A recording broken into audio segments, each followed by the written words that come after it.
বন্ধুরা, কিছু কিছু পাবলিক আছে যারা রাস্তাঘাটে দেখা হলে বলে, শুনলাম তুই নাকি এই করেছিস, শুনলাম নাকি তুই ওই করেছিস, শুনলাম তুই নাকি তাই করেছিস, শুনলাম তুই নাকি সেখানে গিয়েছিলিস, সেদিন দাঁড়িয়ে রাস্তায় কার সাথে কথা বলছিলিস।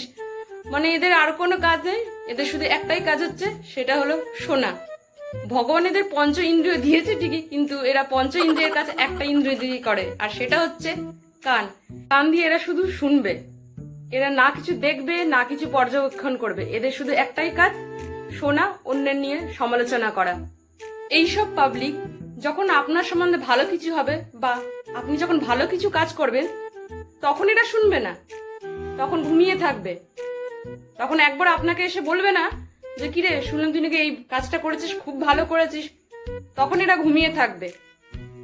আর যদি আপনি খারাপ কোনো কাজ করেন বা ভুলবশত আপনার দ্বারা যদি খারাপ কাজ কিছু হয়ে থাকে, তো তখন আপনাকে ঠিক এসে বলবে, তখন এরা জেগে যাবে, তখন এরা ঠিক শুনতে পেয়ে যাবে, তখন আপনাকে এসে বলবে কিরে, শুনলাম নাকি এই করেছিস, শুনলাম নাকি তুই ওই করেছিস, শুনলাম তুই নাকি তাই করেছিস।